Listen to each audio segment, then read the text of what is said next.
In this first story, it began like every other solo caving trip Marcus had ever taken. Quiet, controlled, and almost boring. The kind of descent you do when you trust the cave more than the people outside it. Because this system was familiar to him, mapped, documented, practically memorized after years of exploration. So when he slipped inside just after sunrise, he wasn't chasing danger. He was chasing calm, the kind of silence only found underground. But about an hour in, that silence started to feel wrong, thicker than usual, as if sound itself was being absorbed. And that's when he noticed the passage narrowing in a way he didn't remember, the walls subtly angling inward, forcing him into a slow crawl, chest scraping rock, breath shallow and careful. And still, he told himself this was normal.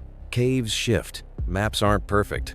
Except when he checked his compass, it spun uselessly, refusing to settle, and his watch showed the same time no matter how long he crawled. Panic didn't hit all at once. It arrived in pieces. First, with the realization that the air felt stale. Then, when his helmet light flickered even though the battery was full. And finally, when his radio hissed with a low murmur, like distant conversation muffled through water. Even though he was alone, miles beneath the surface, and that's when he heard it, breathing ahead of him, steady and human, matching his rhythm without him realizing it, until he stopped completely and felt the awful certainty that something else had stopped too. Marcus tried to reverse, but the cave refused to let him. Every inch backward felt tighter than the last, his shoulders locking in place, ribs pressing painfully against stone. And as his panic grew, his hands brushed over rough grooves in the wall, shallow at first, then deeper, frantic lines overlapping each other, unmistakably made by fingernails. Dozens of them, maybe hundreds, all leading nowhere, and the realization hit him harder than the lack of air, because this meant others had been here before, trapped in the same impossible passage that wasn't supposed to exist. His radio suddenly clicked on. No static this time, just a calm, steady voice saying his name like it knew him, like it had been waiting for him to arrive. And Marcus screamed for help until his throat burned, but the cave swallowed every sound, pressing in closer, forcing his body into stillness. And when rescuers finally reached him 2 days later, guided by a weak emergency signal that shouldn't have been able to transmit from that depth, they didn't find him lost deep underground like they expected. They found him just inside the entrance, less than 20 feet from daylight. Marcus never got lost in the cave at all, because the most disturbing part is knowing he spent his final hours crawling away from the exit, absolutely convinced he was getting closer to it.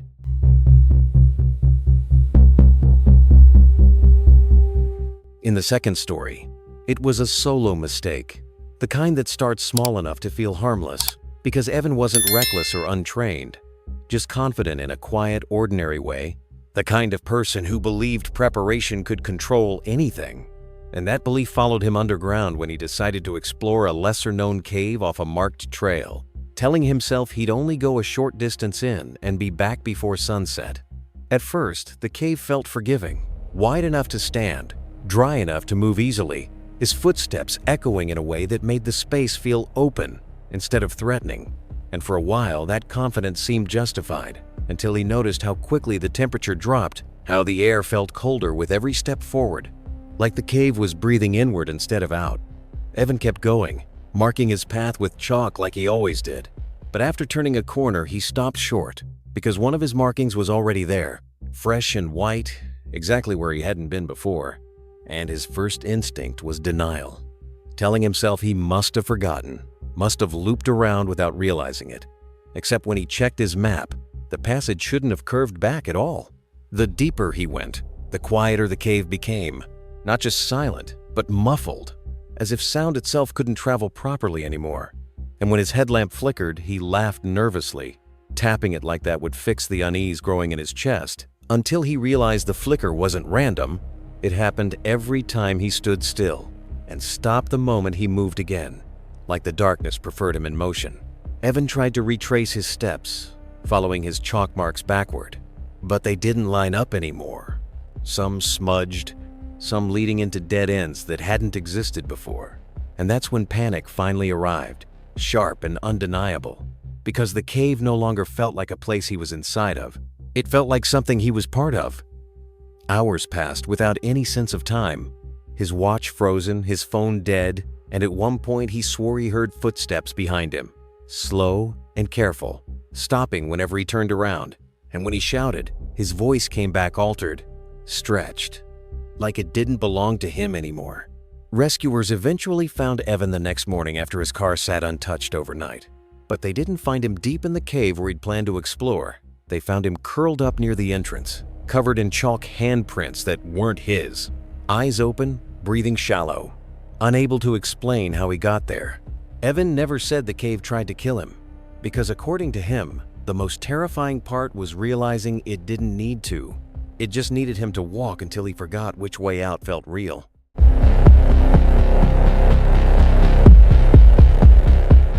In the third story, it started with a rule that Caleb broke on purpose, because everyone who caves regularly knows you never explore a new system alone. But Caleb had already convinced himself that rules exist for people who panic, not people who stay calm, and that confidence followed him underground when he slipped into a recently discovered cave opening after dark, telling no one, leaving no plan, trusting that he'd be in and out before anyone noticed he was gone. The cave felt wrong immediately.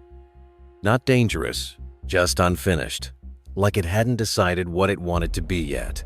The walls uneven, the floor sloping unpredictably, his headlamp catching shapes that didn't repeat the way natural formations usually do. And as he went deeper, he realized the cave didn't echo. His footsteps made sound, but the sound didn't travel. It died inches from his feet, creating a silence so absolute it made his ears ring. Caleb kept moving, faster now, unsettled by the feeling that he was being contained rather than surrounded. And then he noticed something that made his stomach drop. His footprints were already ahead of him, clear impressions in the dust, matching his boots exactly, leading deeper into the cave, and his first thought was exhaustion, telling himself his mind was playing tricks, until he followed them and realized they stopped abruptly at a smooth rock wall with no exit. When he turned around, the passage behind him looked different, longer, darker, angled slightly downward in a way it hadn't been before. And that's when he heard breathing. Not close, not far, just present, perfectly timed between his own breaths. So subtle, it felt intentional, and when he stopped breathing to listen, the sound continued anyway. Panic finally took hold as his light began to dim without flickering, like something was slowly turning it down.